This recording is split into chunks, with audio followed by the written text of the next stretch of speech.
अनुसूचित जाति यानी एससी आरक्षण को लेकर के बड़ा फैसला सुनाया है। कोर्ट ने एससी एसटी में कोटे के अंदर कोटे को मंजूरी दे दी है।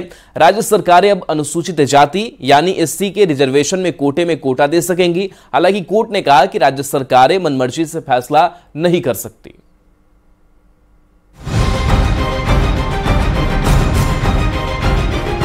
राज्य सरकारें अब अनुसूचित जाति यानी एससी के रिजर्वेशन में कोटा दे सकेंगी।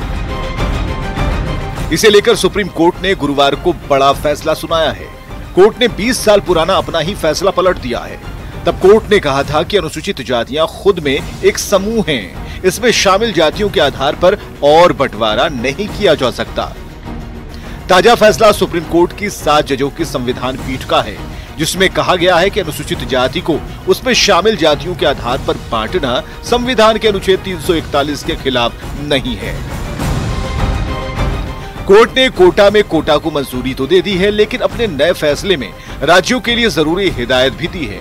कहा है कि राज्य सरकारें मनमर्जी से फैसला नहीं कर सकती। इसके लिए 2 शर्तें होंगी। पहली, अनुसूचित जाति के भीतर किसी एक जाति को 100% कोटा नहीं दे सकती। दूसरी, अनुसूचित जाति में शामिल किसी जाति का कोटा तय करने से पहले उसकी हिस्सेदारी का पुख्ता डेटा होना चाहिए। अदालत ने फैसला उन याचिकाओं पर सुनाया है जिसमें कहा गया था कि अनुसूचित जाति और जनजातियों के आरक्षण का फायदा उसमें शामिल कुछ ही जातियों को मिला है। इससे कई जातियां पीछे रह गई हैं। उन्हें मुख्य धारा में लाने के लिए कोटा होना चाहिए। इस दलील के आड़े 2004 का फैसला आ रहा था, जिसमें कहा गया था कि अनुसूचित जातियों को सब कैटेगरी में नहीं बांट सकते। लेकिन कोर्ट के इस नए फैसले के बाद अनुसूचित जनजातियों के रिजर्वेशन में कोटा का रास्ता खुल गया है। न्यूज़ 18 के लिए पटना से आनंद अमृतराज के साथ ब्यूरो रिपोर्ट। सुप्रीम कोर्ट ने कोटा के अंदर कोटा को मंजूरी दे दी है। सुप्रीम कोर्ट के इस फैसले से जेडीयू असहमत दिख रहा है। जेडीयू नेता और ग्रामीण कार्य मंत्री अशोक चौधरी ने कहा कि उन्होंने कोर्ट का पूरा फैसला नहीं देखा है, लेकिन जितना देखा है उसके हिसाब से इस मुद्दे से कई समस्या खड़ी हो सकती है। खासकर क्रीमी लेयर वाले फैसले पर सवाल खड़े हो रहे हैं। मंत्री अशोक चौधरी से बात की पटना संवाददाता आनंद अमृतराज ने। हमारे साथ बिहार सरकार के वरिष्ठ मंत्री और जेडीयू के वरिष्ठ दलित नेता अशोक चौधरी मौजूद हैं। सर, सुप्रीम कोर्ट ने जो इस फैसले को दिया, क्या कहेंगे इस पर? देखिए, हमने फैसला पूरी तरह से पढ़ा नहीं है, इसीलिए पूरी तरह से उस पर कमेंट करना और पूरी तरह से उस फैसले पर कुछ मतलब, लेकिन मेरा 1-2-3 उसमें सिर्फ एक ही नहीं है कि quota within the quota नहीं है। वो तो मान लीजिए कि हमारे नेता ने 10 साल पहले ही दिया था, महादलित बना करके, जो एक सेक्शन जो दलितों में जो पिछड़ा पड़ा हुआ था उसको कोटा के अंदर प्रमोट हम कैसे करें, राज्य सरकार की योजना का लाभ उनको पहले कैसे मिले, उसका उन्होंने प्रावधान किया था। तो वो तो ठीक है, आप कर सकते हैं, लेकिन सबसे बड़ी बात यह है कि संविधान में जो हमारा जात है, कास्ट है, उसको शेड्यूल में डाला गया है। तो बहुत से कास्ट किसी राज्य में अनटचेबल थे, छुआछूत में आते थे, मगर कहीं नहीं थे। तो जिस राज्य में थे उस राज्य में तो उनको मिला, मगर दूसरे राज्य में नहीं मिला। तो अगर आप रिजर्वेशन के शेड्यूल कास्ट को देखिएगा तो डिफरेंट राज्यों में डिफरेंट कास्ट।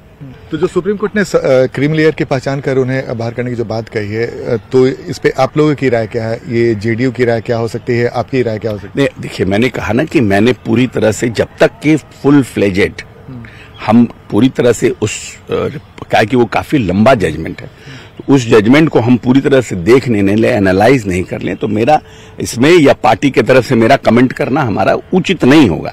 लेकिन व्यक्तिगत तौर पर एक दलित होने के नाते मेरा जो समझ है कि क्रीमी लेयर का प्रावधान, क्रीमी लेयर का बात ये संविधान के प्रावधानों में नहीं है। जो कॉन्स्टिट्यूशन, संविधान का जो कॉन्स्टिट्यूशन बना है और सुप्रीम कोर्ट ने जो व्याख्या की है, उस व्याख्या को क्या संविधान का जो मूल जो स्वरूप था उसके मुताबिक है, नहीं है, ये सब बहुत बड़ा बहस का विषय है। आईएएस और आईपीएस का बच्चा या जो बिजनेसमैन है उसका बच्चा अगर वो है तो क्या वो उस कास्ट से निकल गया? क्या समाज एक्सेप्ट कर रहा है, वो ये सब डिबेटेबल इशू है। तो ये थे हमारे साथ जेडीयू के वरिष्ठ नेता अशोक चौधरी। कैमरामैन सुबोध के साथ Anand Amritraj, news 18 network, Patna. Supreme court ने कोटा के अंदर कोटा को मंजूरी दे दी है। सुप्रीम कोर्ट के 7 जज की बेंच ने कहा कि अब सरकार इसी कैटेगरी के पिछड़े लोगों में भी अधिक जरूरतमंदों को फायदा देने के लिए सब कैटेगरी बना सकती है। इस फैसले के बाद आरजेडी ने असहमति जताते हुए सवाल खड़े किए हैं। जाति आधारित गणना की रपटे नहीं आ जाती, एक साइंटिफिक आंकड़े नहीं आ जाती, तो फिर मैं इसे संविधान सभा और पुनः पैक्ट के निर्णयों के अनुरूप नहीं देखता हूं। इसे राष्ट्रीय जनता दल का मत साफ है। दिल्ली से बड़ी खबर है, जहां से 2 दिवसीय गवर्नर्स कॉन्फ्रेंस होना है। राष्ट्रपति भवन में 9:30 बजे से कॉन्फ्रेंस होगा। राष्ट्रपति द्रौपदी मुर्मू इसकी अध्यक्षता करेंगी। उपराष्ट्रपति, प्रधानमंत्री शामिल होंगे। गृह मंत्री, कृषि मंत्री, खेल मंत्री भी शामिल होंगे। सूचना प्रसारण मंत्री, पर्यावरण मंत्री शामिल होंगे। नीति आयोग के सीईओ भी इसमें हिस्सा लेंगे। 3 नए आपराधिक कानून पर चर्चा की जाएगी। उच्चतर शिक्षा में सुधार एजेंडा होगा। बॉर्डर और आदिवासी क्षेत्र के विकास पर भी मंथन किया जाएगा। राज्यपालों की भूमिका पर 2 दिन चर्चा की जाएगी। तो दिल्ली से ये खबर है, जहां पर आज से 2 दिवसीय गवर्नर्स कॉन्फ्रेंस होने जा रहा है, जिसमें राज्यपालों की भूमिका पर इन 2 दिनों में चर्चा होगी। इसके साथ साथ 3 नए आपराधिक कानून पर चर्चा की जाएगी। उच्चतर शिक्षा में सुधार एजेंडा होगा। आदिवासी क्षेत्र के विकास पर भी मंथन इस कॉन्फ्रेंस में किया जाना है।